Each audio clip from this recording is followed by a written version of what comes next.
Namaste friends, I'm Jayeshwar, ready with the explanation of the second stanza of the poem The Rain on the Roof by Kurt Skinny. In our previous video, we discussed the first stanza. I recommend that you watch it again before watching this video. Let's continue to feel the rain on the roof along with the poet. Let's have line-wise explanation first.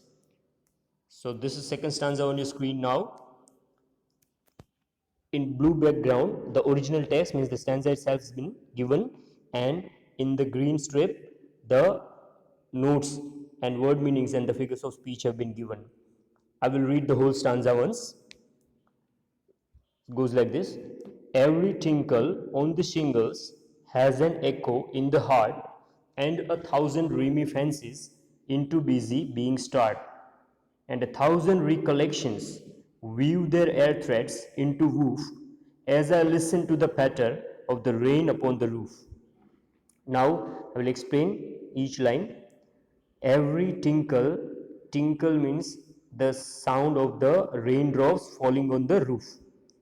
On the shingles, shingles means tiles on the roof, generally made of clay, generally in rectangular shape. So that is called shingle. So when the raindrops fall on the shingles on the roof, it makes the sound. That sound has been presented by the word tinkle. Second line, has an echo in the heart, and it has its reflection, the same sound as its reflection in the heart of the poet. Third line, and 1,000 dreamy fancies, and 1,000 means lots of, dreamy fancies means soothing memories, as the word meanings are given on the right side. Dreamy, soothing, fancies, memories. Into busy being start, they start into being busy. So the words have been inverted, so it's an inversion where the word order means the standard word order of English, the subject verb object is not maintained. It is called inversion. It's a figure of speech. Next line, and 1,000 recollections and 1,000 memories. Again, recollections in yellow means memories. Weave their air threads into woof, and they weave, they knit their threads. Air, why they are called air threads? Because they are being woven in the sky, in the space of the mind of the poet. So they are not real, that's why called air threads.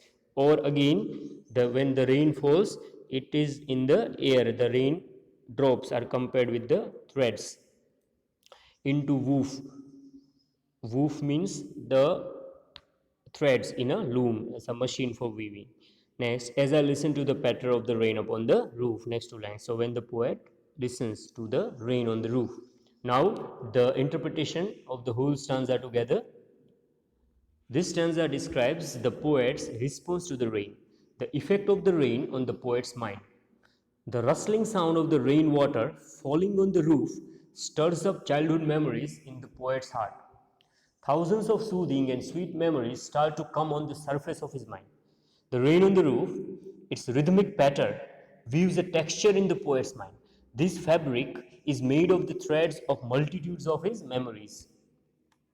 Now, our comments on the language. Here, like previous stanza, the sound of the rain outside and its echo inside the poet's heart. Look at the line number to say, where's the word echo has been used, the second line. The sound of the rain outside and its echo inside the poet's heart. The first two lines are examples of paradox. These first two lines in this stanza, they are example of paradox, where seemingly opposite or impossible thing is there. How is it possible that something is happening outside, sound is outside and its echo is reflection is inside, but it's possible in some other way. How they express the poet's feelings so very effectively. This figurative language makes the idea clear how the poet connects with nature. Then the metaphor in the stanza compares the myriads of memories with the weft and warp on a loom.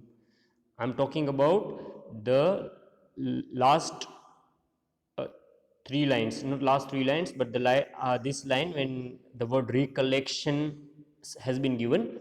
I'm reading that line. And 1,000 recollections weave their air threads into woof. Here it's an example of metaphor. It compares the myriads of memories, means multitudes of memories, with the weft and warp on loom. Now there are three new words used here. I will explain. What is weft and warp on a loom? Loom is a machine for weaving a cloth. woof, and now the word woof and warp. I use the word weft and warp. Okay, woof, the word is used, it is another word for weft. Now the threads which run from side to side are called weft, and the threads which run up and down on the machine loom, they are called warp. So generally both these words are used together as weft and warp. Okay, so this is for your GK. This phrase, the weft and warp, is very common. This metaphor has been used extensively in medieval Indic literature also. Hindustani expression is tana bana bunna. Okay, koi kapde ka tana bana. So that tana is different, bana is different. So that is called weft and warp. Or for remembering your thing, like from geographical concept point of view, latitude weft, longitude or longitude warp. So friends, this metaphor makes the expression more beautiful. Other things, as in the previous stanza, the use of rhythmic words, both end rhymes, as in the words heart, start, woof, roof, and also internal rhyming, as in tinkle, shingles, provide the poem a rhythm. The onomatopoeic words tinkle and patter adds to the musicality of the poem, and also it presents an auditory image for the readers. So friends, this much for today. I'll come with one more video on the last stanza. Have a nice time.